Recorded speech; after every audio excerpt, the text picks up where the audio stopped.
those Canadians who have given their lives or suffered greatly for our freedom and our honor. We therefore remember that in the First World War, 70,000 Canadians died and 200,000 were injured. We remember that in the Second World War, approximately 45,000 Canadians died and another 100,000 were injured. We also remember those who suffered and or died in their service to the Merchant Navy. We remember those who have served in Korea, in the Gulf War, in all Canadian peacekeeping missions. We remember those who fought in Afghanistan in a campaign which ended just this year on July the 7th, and in which 158 Canadians died. We think with thanksgiving for those soldiers who have just returned from a Canadian campaign in Libya, which ended on October the 28th. With love, with sadness, with respect and honor, we remember. We commit ourselves to living lives that will honor all that they sacrificed.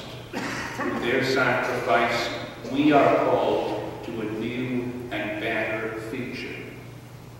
Remembrance Day calls us to look beyond Canada, calls us to recognize that in the First World War, throughout the world, 15 million people lost their lives, 20 million were injured.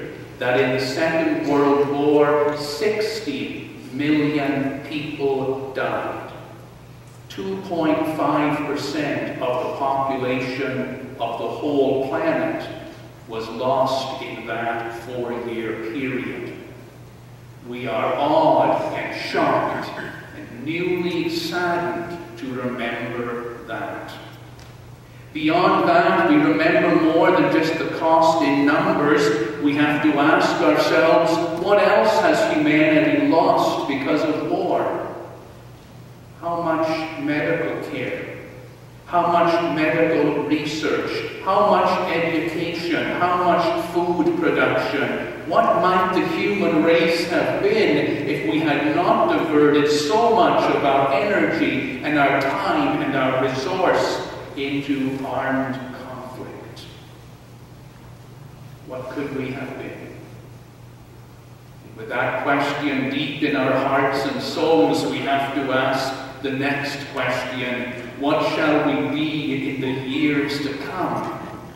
Are we going to forfeit the peace of humankind ever again for the sake of goals that sometimes are very blurry?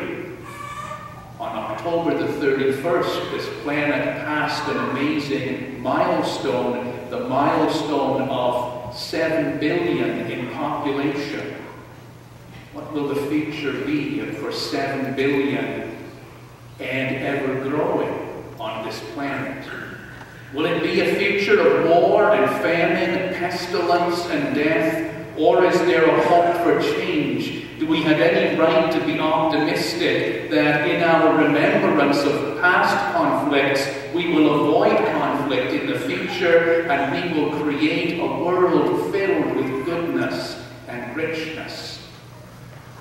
We know what every one of those 7 billion people is seeking. They want food to eat, water to drink, security, shelter, education, medicine, a chance for meaningful employment that contributes to humankind. And I dare say that we, the church, and all human beings have the ability to see that those goals are met. We have every right to be optimistic for the future and to know that this planet can sustain that many and more people so long as we learn to live respectfully, lovingly, and graciously towards each other. How do we get there? How do we get to a world filled with peace? Well, the church has something to contribute to that. In the little passages we read this morning, we saw three things the church can offer to a future of peace. In the story of Joshua in the 4th chapter and verses 9 through 12, we read about the people getting ready to enter into that beautiful promised land. But there's an obstacle before them. And the obstacle is the Jordan River. And God says to the people, I will clear the obstacles away so that you may live in that beautiful land. Send the priests out ahead of you, carrying the Ark of the Covenant. And when they step into the Jordan River, the water will stop flowing and you will be able to walk across. And that's what happened. And it's wonderful and beautiful. They walked on dry land across the river bed, and then they began to move off into the promised land. But God knew that if they did not remember that moment, their sense of appreciation would be lost. So he said to them, before the priests step out of the river, send 12 men to the middle of the river and tell them to pick up big rocks from the center and carry the rocks from the center and bring them to the shore and build a cairn there.